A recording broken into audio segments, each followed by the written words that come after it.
Bread butter এইটা আর অমলেটের নিচে আবার রয়েছে একটু আলু ভাজা, একটু কড়াইশুঁটি, এ সমস্ত। কিন্তু আমি যেহেতু ব্রেড খাবো না, আমি বাড়ি থেকে নিয়ে এসেছিলাম এইটা ইনস্ট্যান্ট নুডলস। একটু ওদের কাছ থেকে গরম জল নিয়ে সেটা খেয়ে নেব। ব্রেকফাস্ট করে নিয়েছি, বসে আছি জানলার দিকে তাকিয়ে। বাইরে পাশে একটি বাচ্চা আছে, ওর ভীষণ কাশি হচ্ছে। কাশছে আর ওর বাবা একজন সেনা আমাদের দেশের।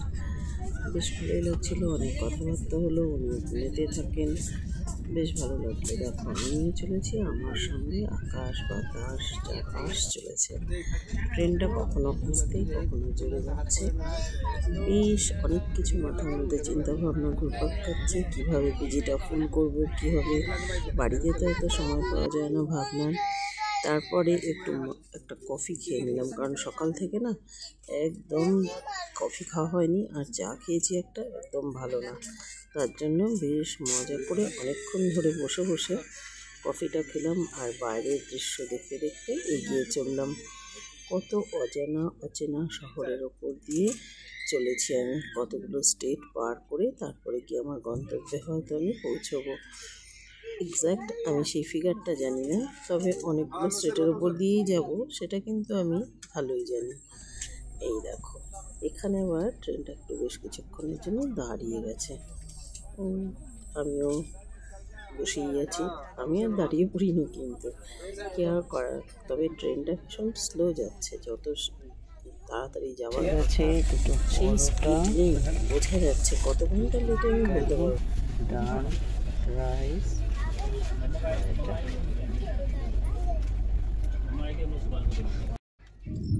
বসে গেছি লাঞ্চ করতে। লাঞ্চ টাইম এখানে কিন্তু বাড়ির চাইতেও বেশ আগে, এখন 1:10-15 বাজে। এখানে তো খাওয়ার শোয়া ছাড়া কোনো কাজ নেই, তার জন্য লাঞ্চটা নিয়ে বসে গেলাম। আমাদের তো দুপুরে রুটি পরোটার অভ্যাস নেই, এখানে দিয়েছে দুটো একদম শুকনো পরোটা, তার সঙ্গে সবজিটা আরও শুকনো। সেই সবজিটা দিয়েই কোনো রকমের পরোটাটা খেয়ে চলেছি, কি আর করা যাবে। আর একটু ডিমের ঝোলেও ডুবিয়ে নিলাম, খুব অনিচ্ছাতেও খাচ্ছি। ওরা কিছুক্ষণ বাদে একটা দই দিয়ে গেছে, সেটা আবার টক দই। ওদের থেকে একটু চিনি চেয়ে নিলাম একটা স্যাশে, নিয়ে ঢেলে নিলাম, নিয়ে মিশিয়ে এবার দইটা দিয়ে পরোটা খাওয়ার চেষ্টা করছি। কিছুক্ষণ ধরে বেশ খেয়ে গেলাম এইভাবেই পরোটা শেষ করে। আমি আবার লাস্ট পাতে ভাত খেয়ে মুখ ভালো করবো আর কি, কারণ আমি তো ভেতো বাঙালি, ভাত ছাড়া তো আমার চলবেই না। একটা শান্তি যে সকালে মনে করে এবারে এগ বলে দিয়েছিলাম, না হলে তো প্রত্যেকবার ননভেজ থালি বলতে দুটো চিকেনের সলিড পিস দিয়ে যায়। এর আগের বার কাশ্মীর যাওয়ার সময় সেটা জেনে গেছিলাম যে যদি এগ বলে দেওয়া যায় অর্ডার নেওয়ার সময়, তাহলে এগ দিয়ে দেবে। তোমরাও যারা জানো না এটা জেনে নাও।